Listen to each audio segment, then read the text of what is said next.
Hello, Pilgrim. Welcome to this side of the internet. My name is Cheptoo Morey.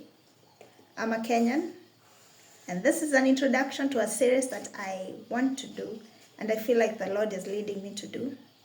And one of the reasons I'm insisting on doing this at such a time is because I've been seeing many conversations, especially on TikTok and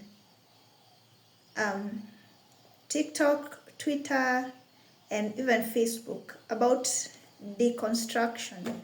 And it's almost like a movement of Africans going back to African traditional religion. And while I do not want to infringe on anyone's free will, I feel like that it's unfair that they're blaming everything that has ever gone wrong on this continent on Christianity and on the Europeans. Because if you look through history, you'll realize that life ebbs and flows the way it does. And I have seen, on the other side, the other thing that makes me a bit sad is I have seen many Christians being involved in these discussions.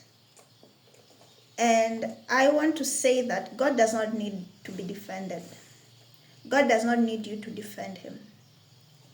You are an ambassador. So most of what you should be doing is speaking the word of God and then living it out, and living it out so excellently that everyone around you in your life and in your environment would want to follow and to ape in sort of a way, become a disciple of your ways and your God.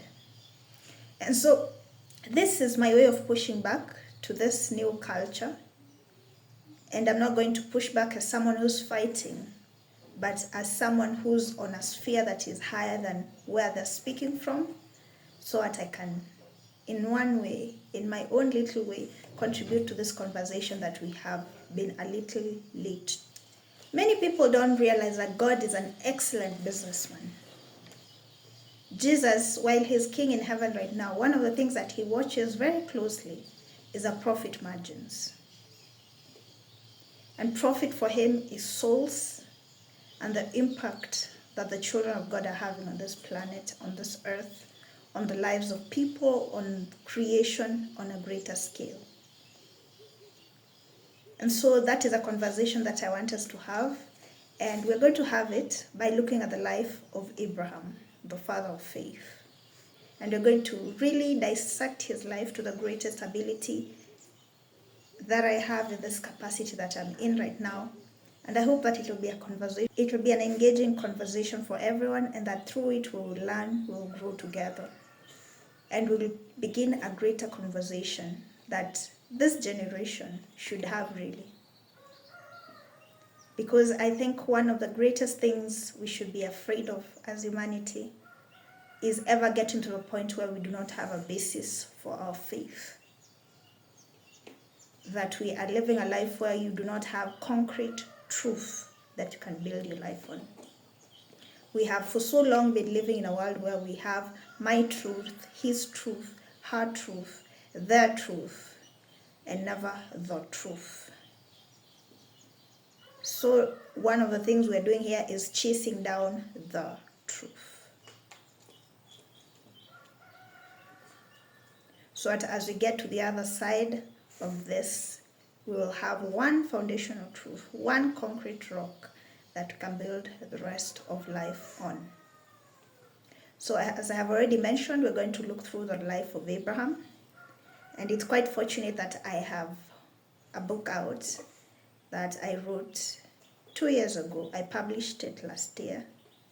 It's up on Amazon, on Nuria Store if you're in Kenya, and it's also up on Seller if you're in West Africa. It's titled Abraham's Seed, Covenant, Promise, Covenant, Inheritance. And it just traces the life of Abraham, and for me to draw truths that brings us to the place of dominion. Because the ultimatum that we're all chasing is dominion. Yeah, so come with me on this journey. I know you will love it. I know you will enjoy the conversations, especially in the comments. And I know at the end of it, you will see evidence in your life of change and growth that you will have achieved through this series. God bless you, and I'll see you in the next one.